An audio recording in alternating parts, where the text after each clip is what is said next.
বড় বোনের বিয়া হইয়া যাওয়ার পরে ছোট বোনের লগে যেটা হয়। মা দেখো তোমার কলিজার টুকরা তোমার বড় মেয়ে আইছে। আমি আবার কবে কইলাম তুই আমার কলিজার টুকরা?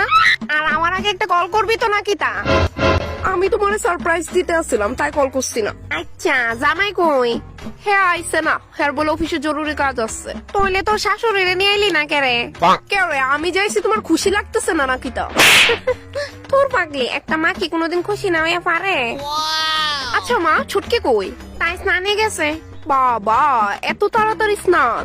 আমি থাকতে দেখি বেলা 3টা বাজে স্নান করতো, এখন দেখি আমার বিয়ার পর তার লাইফস্টাইলে চেঞ্জ হয়ে গেছে গা।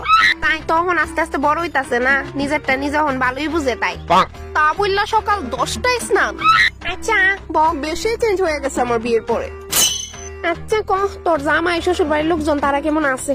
হ্যাঁ ভালোই আছে। মা তুমি যাইও মাঝে মধ্যে আমার শ্বশুর বাড়িতে, আমার একা একা ভালো লাগে না, নইলে ছুটকিরে পাঠাই দিও।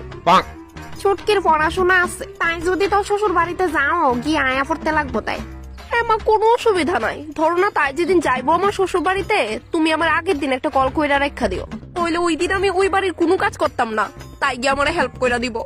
লাইক বাসন ধোয়া, কাপড় কাচা। That's it. ও নো কেরে তোর শ্বশুর বাড়িতে কি আমি বিয়ে হয়ে গেছি যে তোর বাড়ির কাজটা আমি করতাম? আরে দিদির একটু হেল্প করবি আর কি, আর কিচ্ছু না। ওয়েট এত সাহায্য তুই কই যাইতেছস? ইদির কই কথা অবশ্য আমি তোরে দিতাম না। মামা আইতে দেরি হইব বুঝছো, ভোর 5টাও বাজতে পারে, যাইতেছি আমি। হ্যাঁ সাবধানে যাইস কিন্তু। দাঁড়াও মা, এই তুই দাঁড়া। কোন কারণে বাইরে সময় পিছন দিয়ে যে ডাক দিও না, জানিস না তুই? খায়া কোনো কাম নাই। আলে বাবা লে, বিয়া কইরা এই বাড়িতে গেলাম কিতা, তার দেখে পাখনা হয়ে গজায় গেছে গা। সোয়াট আমি মানে সব ডিটেইলসে কইয়া দিছি যে আমি কই যাইতেছি, মারতে শুনলা আমার টাইম নাই কোনে। ছুটকি দাঁড়া কইছি, ছুটকি মাথায় কই যাইতেছে? হ্যাঁ কই যাইতেছে? তার বলে ইম্পর্টেন্ট মিটিং আছে। ওরে বাপরে চাকরিও করতেছে নাকি তা তোমার মায়া পড়াশোনার লগে লগে? তোর স্কুলের মিটিং তাই ভলেন্টিয়ার তো এলিকা এত সাহায্য যাইতে লাগে। শুনো মা আমি তোমার একটা কথা কইয়া রাখি, আমি যাতে এরকম না শুনি যে তার কোনো ছেলের লগে চক্কর চলতেছে। তাই মাত্র ক্লাস 7-এ পড়ে, তাই মন করতো না।